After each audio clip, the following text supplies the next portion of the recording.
अस्सलाम वालेकुम जी, मैं हूँ ज़िया बलोच। सामीन, बड़ी ख़बरें हैं। ख़बरें तो ये हैं कि एक साबिक़ गवर्नर पंजाब पीटीआई में शामिल हो गया और एक साबिक़ गवर्नर पंजाब को पीटीआई में शामिल होने से रोक दिया गया है। जनरल फैज़ का बुलावा आया था अदालत में और उसके आगे क्या नताइज निकलने वाले हैं, इस हवाले से भी इब्तदाई चीज़ें सामने आ गई हैं।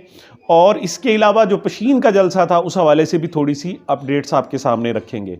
सबसे पहले हम बात करते हैं दो गवर्नरों का अहवाल क्या है।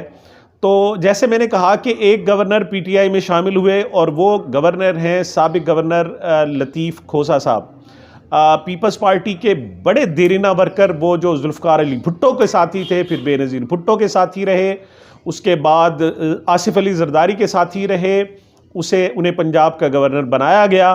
और आज एक ऐसा वक्त में वो तहरीक इंसाफ में शामिल हुए हैं कि जब कोई शख्स भी पीटीआई में शामिल होने के लिए तैयार नहीं है। दिल से सब उसको अच्छा कहते हैं। सबका कहना यह है कि गुज़श्ता रोज़ एक टीवी चैनल पे जो पीपल्स पार्टी के सीनियर रहनुमा हैं, वो भी कह रहे थे कि तहरीक इंसाफ के साथ बुरा हो रहा है और ज़्यादती हो रही है। लेकिन इस वक्त तहरीक इंसाफ का झंडा उठाने के लिए कोई तैयार नहीं है। लेकिन लतीफ़ खोसा वो बहादुर बलोच है कि जिसने मुश्किल वक्त में पीपल्स पार्टी का साथ, तहरीक इंसाफ का साथ दिया है और उसमें शामिल हुआ है। अगरचे उनके गले में पार्टी परचम लहराने वाला भी कोई ख़ास नहीं थे और जूनियर लोगों ने उनके पार्टी परचम उनके गले में पहनाया। उनके अपने घर में तकरीब हुई, कोई बड़ा रहनुमा आया भी नहीं है। लेकिन उनकी जो शमूलियत है बड़ी ही सिग्निफिकेंट है जनाब, वो कि मैं समझता हूँ कि शायद याद रखा जाएगा इस वक्त जबकि एस्टेब्लिशमेंट का शदीद प्रेशर है। वो तमाम प्रेशर्स को बालाए ताक रखते हुए, अपने बच्चों का मुस्तकबिल बालाए ताक रखते हुए वो पीटीआई में शामिल हुए हैं। और मैं समझता हूँ कि ये एक बड़ा ही अहम तरीन अचीवमेंट है पीटीआई के लिए। दूसरी तरफ जनाब आप खबर दूँ एक और गवर्नर की। पिछले वीलॉग्स में मैंने कहा था कि साबिक़ गवर्नर पंजाब जो हैं चौधरी सरवर, वो भी पीटीआई में शामिल होना चाहते हैं। इस हवाले से उन्होंने जनाब पैगामात पहुँचाए वज़ीर आज़म, साबिक़ वज़ीर इमरान खान साहब के पास जडियाला जेल में। और पहले तो उनकी कुछ हिचकिचाहट रही, लेकिन फाइनली बहुत सारी तफसीलात तय पा गईं।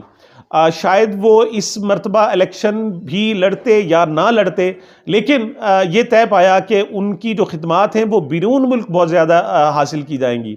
और ख़ास तौर पर उनकी यूरोपीय पार्लियामेंट में उनकी आवाज़ है, उनके बच्चे हैं वहाँ पर। और जब तक उन्हें पीटीआई की सपोर्ट ना हो, वहाँ वो इलेक्शन जो बरतानिया में हो या यूरोपीय पार्लियामेंट का हो, वो भी नहीं जीत सकते। तो बहरहाल उनकी एक इंटरनेशनल, एक बड़ी ज़बरदस्त किस्म की आवाज़ है। इस पर उनसे तमाम कमिटमेंट्स हो गई। और यहाँ तक कि आपको याद होगा पिछले दिनों शेर अफजल मरवत लंदन गए थे, तो वहाँ जाकर उन्होंने बाकायदा चौधरी सरवर से मुलाकातें भी की थी और तमाम जुज़ियात तय कर ली गई थी।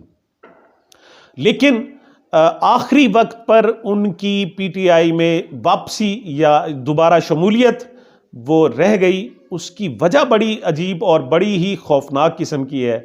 बताया जा रहा है, ये बात भी, ये जो खबर भी जो दी है, ये भी हमारे जनाब सीनियर साफ़ी हारून रशीद साहब ने दी है। उनका कहना यह है कि उनकी जो बेगम है, चौधरी सरवर साहब ख़ुद तो बिरून मुल्क हैं, बरतानिया में हैं, लेकिन उनकी जो अहलियाँ हैं वो पाकिस्तान आई हुई थी और उनको पाकिस्तान में बाकायदा गिरफ़्तार कर लिया गया। और उन्हें कहा गया कि अगर वो वापस पीटीआई में आए तो उनके लिए बहुत ज़्यादा नुकसानात हैं। यहाँ तक कि उनका लाहौर में एक बहुत बड़ा बिजनेस है। मौसरत जी इंटरप्शन के लिए, तो चौधरी सरवर साहब का लाहौर में एक बहुत बड़ा बिजनेस है, तो उनको थ्रेट किया गया, बाकायदा धमकियाँ दी गई कि उनका लाहौर में जो पाकिस्तान में जो भी उनके मफादात हैं, उनके बिजनेस हैं, उनके लिए वो सख्त खमियाजा भुगतने के लिए तैयार हो जाएं और वो फौरी तौर पर पीटीआई में वापस ना आए। तो जनाब फिर ये मजबूरियां थी जिस पर चौधरी सरवर साहब ने मुआज़रत का इजहार किया है। अच्छा, दूसरी तरफ पशीन का जलसा जो है वो बहुत ज़्यादा अहम है। मैं आपसे अर्ज़ करूं कि बलूचिस्तान को आप सिंध, पंजाब या खैबर पख्तूनख्वा से कंपेयर नहीं कर सकते। वहाँ अभी तक जागीरदाराना निज़ाम, वहाँ सरदाराना निज़ाम है और वहाँ के सरदार बड़े खौफनाक किस्म के हैं, और वहाँ जो यहाँ सिनेरियो है वो कोई इतना अच्छा नहीं है। आपको याद होगा कि पिछले इलेक्शंस में सिर्फ 425 वोट लेने वाला बाकायदा बलूचिस्तान में MPA बन जाता है, लेकिन वहाँ से जनाब रिपोर्ट्स आ रही हैं कि पेशीन के जनाब DC ने अब वहाँ जलसा गाह उखाड़ दी, तमाम कुर्सियाँ उठा कर ले गए, साउंड सिस्टम, स्टेज, सारा कुछ उखाड़ दिया। लेकिन अब वहाँ जनाब लोग गए, ना सिर्फ गए बल्कि बहुत शिद्दत से गए, और लोग ऐलान करते हुए गए कि आए, अगर जनाब आपने हमें रोकना है तो रोक के दिखाएं। फिर इस किस्म की कोई सूरत हाल थी, और जलसा हुआ, और शानदार जलसा हुआ, तारीखी हुआ, यानी बलूचिस्तान की तारीख में ऐसा पहले कभी भी नहीं हुआ। और यह मकबूल जान साहब कहते हैं कि मैं पेशीन का और दीगर जो शहर हैं, ज़िले हैं, वहाँ बाकायदा डिप्टी कमिश्नर रहा हूँ, और मैं वहाँ के अच्छी मामलात को अच्छी तरह जानता हूँ। वहाँ इस किस्म के जलसे नहीं होते थे जिस किस्म के अब PTI के जलसे हो रहे हैं। मैं समझता हूँ ये टोटल जो सिनेरियो है वो टोटल चेंज हो रहा है। और इमरान खान साहब के बारे में जो कहा जाता था कि वो हमेशा लोगों की तवक्कुआत गलत साबित करता है, और रमीज़ राजा ने तो यहाँ तक कह दिया था कि आप उसे 1000 मरतबा आजमाओगे तो वो 1000 मरतबा आपको गलत साबित करेगा। आप कहाँ कहाँ उसको देख नहीं चुके। देखें, इससे पहले भी लोगों पर बड़ा जुल्म हुआ, पार्टियों पर जुल्म हुआ, और वो PTI पर भी हो रहा है। लेकिन दो मामलात हैं उसमें। एक तो जिस शिद्दत के साथ PTI को और इमरान खान को कुचला गया, उससे पहले कभी किसी पार्टी के साथ इस शिद्दत, इस इंटेंसिटी के साथ जो है ऑपरेशन नहीं किया गया। और दूसरी तरफ यह भी है कि इमरान खान और तहरीक इंसाफ ने जिस शिद्दत के साथ और जिस साबित कदमी के साथ और जिस सब्र के साथ वो जवाब दे रही है, ऐसा भी तारीख में मिसाल नहीं मिलती। हर किस्म के फिस्तायत का, हर किस्म के जुल्म का, हर किस्म के जिबर का उन्होंने जवाब दिया है, और अल्लाह ताला उनके ज़रिए को ऐसी चीज़ें निकाल देता है कि जिनका उससे पहले तसव्वुर भी नहीं किया जाता। वो टेक्नोलॉजी को इस्तेमाल करते हैं। आप उन्हें जलसा नहीं कर देते, वो जनाब वर्चुअल जलसा कर देते हैं, वो ऑनलाइन जलसा करके अपना रिकॉर्ड कायम कर लेते हैं। तो मैं समझता हूँ कि जो पेशीन की सूरत हाल है वो भी अनहोनी है, और ये जाहिर कर रहा है कि इमरान खान आ रहा है और बड़ी शिद्दत के साथ वापस आ रहा है। जी, आखिरी बात करते हैं, वो है कि जनरल फैज़ हमीद साहब को सुप्रीम कोर्ट के चीफ जस्टिस काजी फायज ईसा साहब ने बुलवाया है शौकत सिद्दीकी केस में। जिस अंदाज में बुलवाया गया वो आप जान चुके कि उनको पिटिशनर नहीं बुलाना चाहते थे, उनको फोर्स किया गया और बुलवा लिया गया। अब जब ये बुलवाया जा रहा था तो अंदाज़ा ये किया जा रहा था कि शायद वाकई जो पुरानी इस्टेब्लिशमेंट है और वो जिस तरह सियासी किरदार अदा कर चुके हैं, तो शायद उनके खिलाफ कोई बड़ा एक्शन होना जाए। लेकिन उससे अगले दिन ही जिसे कहते हैं हवा निकल गई और मामला ठुस हो गया। वो इस तरह हुआ कि सबसे पहले सरफहरिस्त जो नाम था वो तो जनरल बाजवा का नाम था, और जनरल बाजवा का नाम वहाँ से ख़त्म कर दिया गया। तो उससे अंदाज़ा हो रहा था कि रात गई और बात गई की बात हो गई है।